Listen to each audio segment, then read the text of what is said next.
இன்னமும் ஊழல் ஒழியலை. இது ஒரு ஊழல் ஒழிஞ்சுதான் ஒரு மாயை வந்து கட்டமைக்கிறாங்க. விஜய் பிம்பத்தை எப்படி மாயை கட்டமைச்சாங்களோ அதே மாதிரி பஞ்சு டைலாக்ல பஞ்சராகி போயிருக்கிற தமிழ்நாட்டை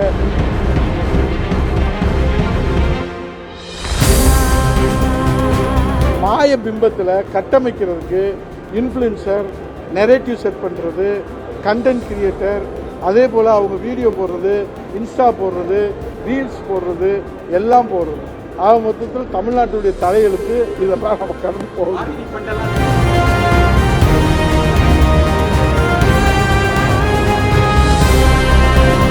தேர்தல் அறிவிச்சா தானே வேட்பாளரை பற்றி சிந்திக்க முடியும். இப்போ அந்த தொகுதி வந்து தேர்தலே நீதிமன்றம் தடை செஞ்சிருக்கிறாங்க. அங்கே ஒருத்தர் துரோகத்தின் அடையாளமாக போய்விட்டார்.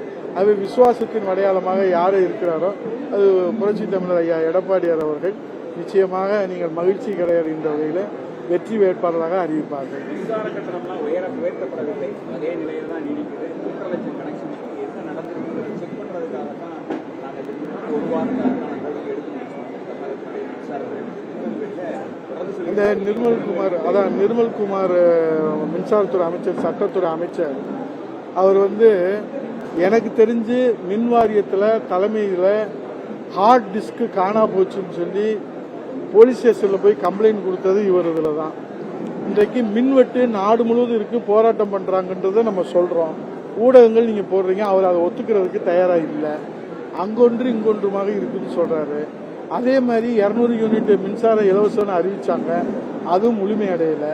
அதே மாதிரி தான் மின்சார கட்டணம் கடந்த ஆண்டு ஜூன், ஜூலை, மே மாதத்தை ஒப்பிடுகிற போது இப்போது 40% 60% மின்சார கட்டணம் உயர்ந்திருக்கு. ஒரு அம்மா ஆதாரத்தோடு காட்டுது, 7,000 ரூபா வந்திருக்கிறது, 30,000 ரூபா வந்திருக்குதுன்னு ஆதாரத்தோடு காட்டுறாங்க. அதில் அட்டையிலே குறிச்சிட்டு போயிருக்கிறாங்க. இப்போ இவர் வந்து பொய் சொல்றதுல கிண்ண சாதனை படிக்கிறாரு. மின்சாரத்துறையில் என்ன நடக்குதுன்னே தெரியல.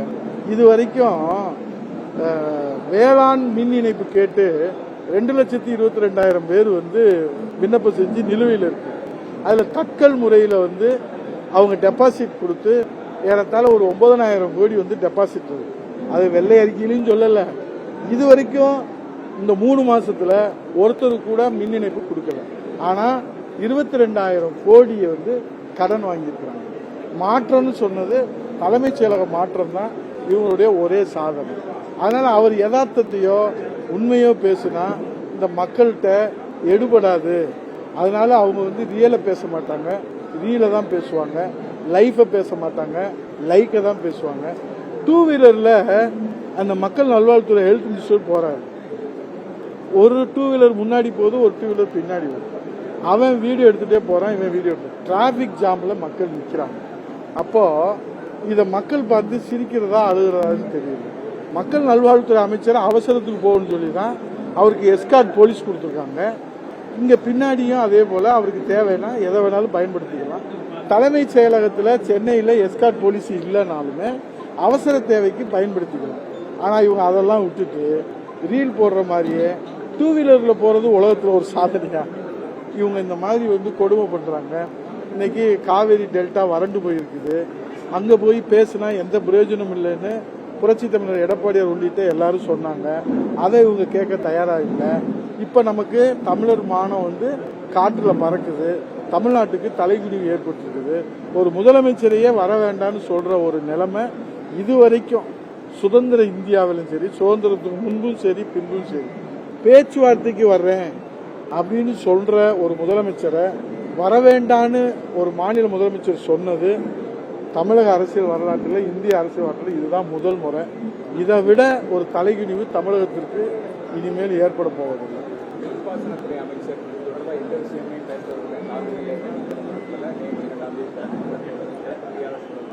கர்நாடகாவில் மழை இல்லை என்னதான் தீர்வு? இப்போ கர்நாடகாவில் மழை இல்லை, தண்ணி இல்லைன்னா கிருஷ்ணசாகர் அணையில் என்ன இருக்குது? 4 அணை அங்கே இருக்குது. அந்த 4 அணையில் என்ன தண்ணி இருக்குதுன்னு பார்த்துட்டு தான் நீர் ஒழுங்காற்று குழுவும் ஆணையமும் காவேரி ஆணையமும் இன்றைக்கு 3,500 கன அடி வந்து ஒவ்வொரு மாதமும் கொடுக்கணும் அப்படின்னு சொல்லியிருக்கிறாங்க. அவங்க அந்த இருக்கிற அந்த நிலவரத்தெல்லாம் முழுமையாக ஆய்வு செஞ்சதுக்கு பிறகுதான் ஒரு தீர்ப்பு கொடுக்குறாங்க. அதையே கர்நாடகா நிறைவேற்றலை. ஜூன் மாதம் கொடுக்கல, ஜூலை மாதம் கொடுக்கல. இப்போ நீர்வளத்துறை அமைச்சர்கிட்ட உங்களை மாதிரி பத்திரிக்கையாளர் கேள்வி கேட்குறோம். நாங்கள் அமைச்சர் வரும்போது நீங்கள் எங்களை சும்மா விட மாட்டீங்க. அவர்கிட்ட என்ன வச்சுக்கிட்டு வஞ்சமாக பண்ணுறாரு? அவருக்கு எதுவும் தெரியாது, அதனால அவர் தெரியல. அவர் எப்போ தெரியுமா வாய் திறப்பாரு? ஜனநாயகத்தின் படத்தில் போய் பாப்கார்ன் சாப்பிட்றதுக்கு தான் அவர் வாயை திறந்திருக்காரு. அவர் வாயை திறக்கிறதே இல்லை. அவர் ரீல் போடுற அமைச்சரை தவிர ரியல் அமைச்சர் இல்லை. அவருக்கு நீர்வளத்துறை பற்றி எதுவும் தெரியாது, மேகதாதும் தெரியாது. அவருக்கு தெரிஞ்ச ஒன்னே ஒன்று, இட்டுக்குன்னு போய் இட்டுக்குன்னு வருவார் விஜய. அதுக்கு தான் அவரை வந்து பொதுச் செயலாளரை போட்டிருக்கோம். அதுக்காக தான் அவர் அமைச்சராக போட்டிருக்கோம். காவிரியில் தண்ணி வந்தான்னா நாசமாக போனான்னு அதை பற்றி புஷி ஆனந்துக்கு எந்த கவலையும் இல்லை. சார் அனுபவம் இல்லை சார், அணுகுமுறையே தவறு. உச்சநீதிமன்ற தீர்ப்பு கொடுத்ததுக்கு பிறகு இது ஒரு சாதாரண குழந்தைகிட்ட போய் கேட்டீங்கன்னாலும் சொல்லுவாங்க. ஒரு பைத்தியக்காரத்தனமான முடிவு நான் போய் பேச போறேன்னு சொல்றது. இது வந்து உச்சநீதிமன்ற தீர்ப்பு சொல்லி நடுவர்மன்றம் அமைச்சு இது கிட்டத்தட்ட 50 ஆண்டு கால போராட்டம். இது யாருக்கு வேணாலும் தெரியும். இதை விட்டுட்டு நான் போய் பேசி தண்ணி வாங்கிட்டு வருவேன்னு சொன்னா 50 ஆண்டு காலம் உச்சநீதிமன்றத்தில் இருந்து இப்ப ஆணையம் வந்து இன்றைக்கு அவங்க தீர்ப்பு சொல்லியிருக்காங்களே, அதையா அவங்க திறந்து விடல. அப்ப இது வந்து எப்படி அனுபவம் இல்லைன்றது நாட்டுக்கே தெரியும். ஆனா அணுகுமுறைய பைத்தியக்காரித்தனமான அறவேக்காட்டுத்தனமான அணுகுமுறையினாலதான் இந்த தமிழ்நாட்டுக்கு இந்த தலைகுனிவு ஏற்பட்டிருக்கிறது. தண்ணி கிடைக்கலன்றது மிகப்பெரிய நமக்கு வந்து வேதனைன்னா, இது வெந்த புண்ணுல வேல் பாய்ச்சுற மாதிரி இந்த அணுகுமுறை நமக்கு அமைஞ்சிருக்கு. இன்னமும் ஊழல் ஒழியல. இது ஒரு ஊழல் ஒழிஞ்சுதான் ஒரு மாயை வந்து கட்டமைக்கிறாங்க. விஜய் பிம்பத்தை எப்படி மாயை கட்டமைச்சாங்களோ அதே மாதிரி பஞ்சு டைலாக்ல பஞ்சராகி போயிருக்கிற தமிழ்நாட்டை மாய பிம்பத்தில் கட்டமைக்கிறதுக்கு இன்ஃப்ளூயன்சர், நெரேட்டிவ் செட் பண்றது, கண்டென்ட் கிரியேட்டர், அதே போல அவங்க வீடியோ போடுறது, இன்ஸ்டா போடுறது, ரீல்ஸ் போடுறது, எல்லாம் போடுறது. ஆக மொத்தத்தில் தமிழ்நாட்டுடைய தலையெழுத்து இதெல்லாம் நம்ம கடந்து போகுது.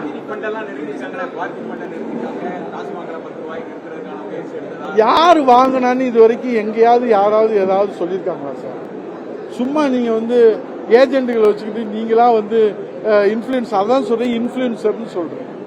எதை வேணாலும் சொல்லலாம். அதான் நான் பேசும்போது சொன்னேன்ல, இவர் வந்து யதார்த்தமா செய்யற விஷயங்கள் எல்லாம் நீங்க மிகைப்படுத்தி சொல்றீங்க. எல்லாம் நடைமுறையில இருக்கிறத விஷயங்களை மிகைப்படுத்தி சொல்றீங்க. நீங்க ஒரு அரசாங்கம், தூய்மையான அரசாங்கம், 54 ஆண்டுகள்ல 34 ஆண்டுகள் அரசாங்கம். எம்ஜிஆர் முதல்வராக இருந்தாரு, அம்மா முதல்வர் இருந்தாங்க, எடப்பாடியார் முதல்வராக இருந்தாங்க.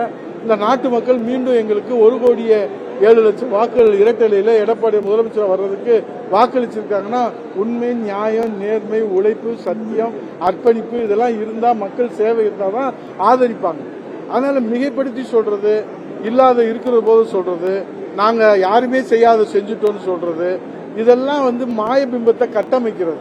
நடைமுறையில யதார்த்தம் என்னன்றத அவங்க புரிஞ்சுக்கிற வரைக்கும் இந்த அவலமும் இந்த கஷ்டமும் இந்த கண்ணீரும் தொடர்கதையாக தான் இருக்கும். நன்றி, வணக்கம்.